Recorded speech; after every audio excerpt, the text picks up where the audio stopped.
We're going to take a look at the temperature controller for the freezer because I tested it even on the highest setting on the stock thermostat.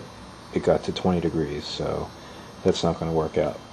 So I got this controller on eBay, and you have to make sure that the temperature range is appropriate for refrigeration. This one goes from 35 degrees to 80 degrees Fahrenheit, and you have to make sure that it's a close on high, meaning the contacts will close when the temperature reaches a certain height. This is the temperature bulb. This has to go inside the freezer to tell the thermostat what the temperature is inside the freezer. So the next thing we have to do is figure out how to wire it in, and this is the cord that plugs into the wall, and you could tap into one of the conductors in here, preferably the hot side, and run that. You cut the hot side, and you run one end into to one contact and one to the other, and that will break the power to the freezer when the temperature doesn't call for cooling. That's one way of doing it. The other one, I noticed that when I take out the thermostat body here, that power goes into one side of the stock thermostat here and comes out right here. What we can do, and what I'm going to do, is to disconnect this spade terminal, run this into one of the contacts on my temperature controller, and then run another one back and plug it onto this terminal. Here you can see how I attached the casters for the front. I had to put a piece of scrap wood on here because the bottom surface was just too uneven to accept the casters with the larger mounting flange. These are 2.5 inch diameter swivel casters for one end, and at Walmart I picked up these 7 inch, I think these are for lawnmowers, 7 inch solid tires. You can see how I added the axle. This is a piece of 1/2 inch black gas pipe, and it's got it's basically strapped down with some EMT anchors and some homemade straps out of some galvanized sheet. I had some strips of sheet metal there. Then I have a 1/2 inch threaded rod running through the pipe. I cut the pipe flush with the edges, and put a washer there. Now these wheels have an integrated bearing in them, so that they can be directly bolted to a lawnmower frame. But then I use some 1/2 inch stop nuts on the end so they don't come off, and it's just tightened through. So the back will end up supporting a lot of the weight, and then the front has the swivel casters on. So let the paint on the collar dry overnight.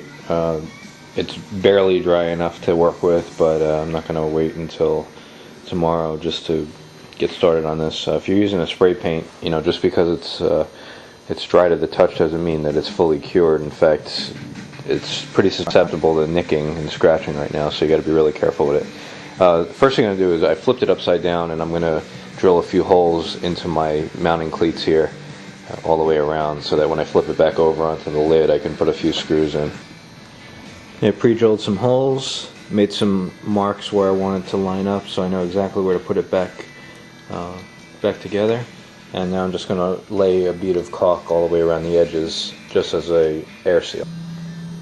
I attached the collar with screws on the cleats that I added, and then I screwed it down to the bottom side of the lid with a little bit of silicone caulk to make an air seal, and then I cut the original plastic cover so that it'll fit inside here, and then I pushed all the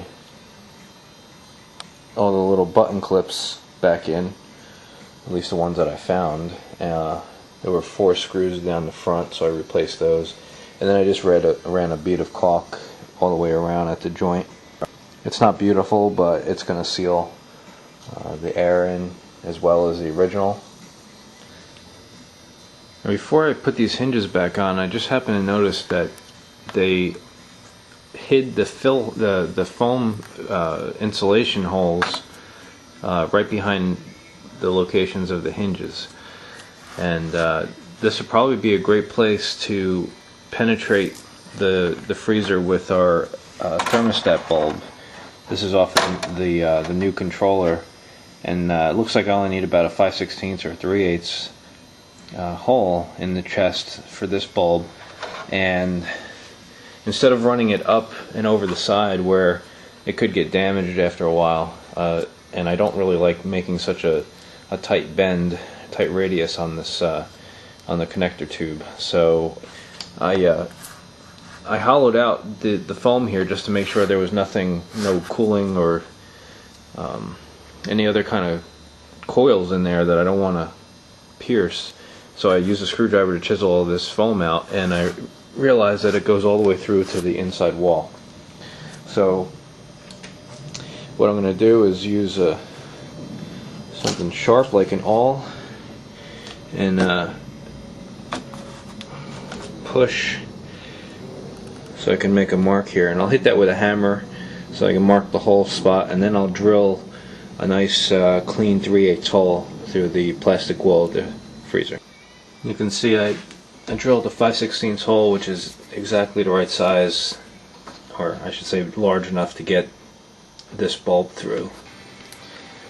Mounted the hinges to the chest, or the base of the chest freezer, and I lined up the lid where I wanted it, and then I made some holes and drilled some pilot holes, and I'm using these 1/4 inch by 1/2 inch lag bolts.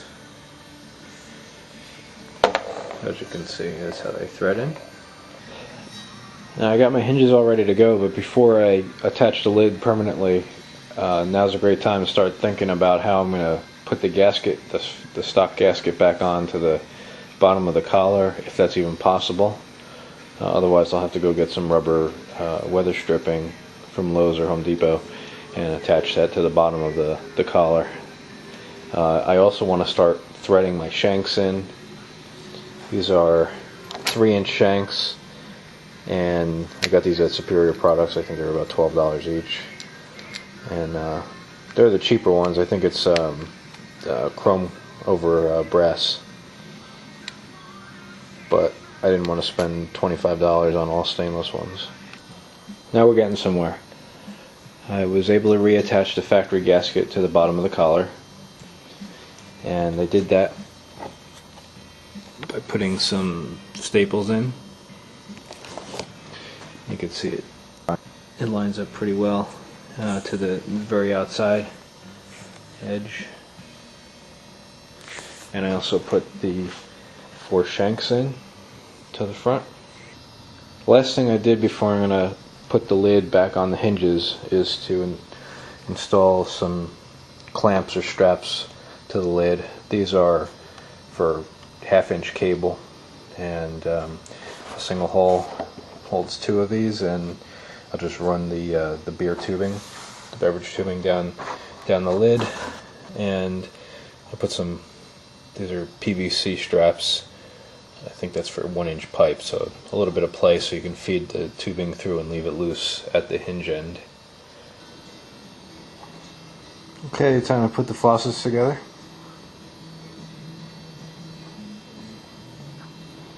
I got the Perlick all stainless with the cheapy $2 black plastic handles for now. I'm going to put all these together and attach them to the shanks. There it is, ready to go. The faucets are in, and some people were concerned about whether or not the spring would hold the lid up. It is a little heavy at first when you first lift it up, but the way that the spring in this hinge is designed, it stays up just fine. And if it needs a little bit more help, I could always put an additional spring on the back. So that's going to be the end of the part 1 video, and I will create part 2 once I start plumbing up the CO2 and putting the kegs in.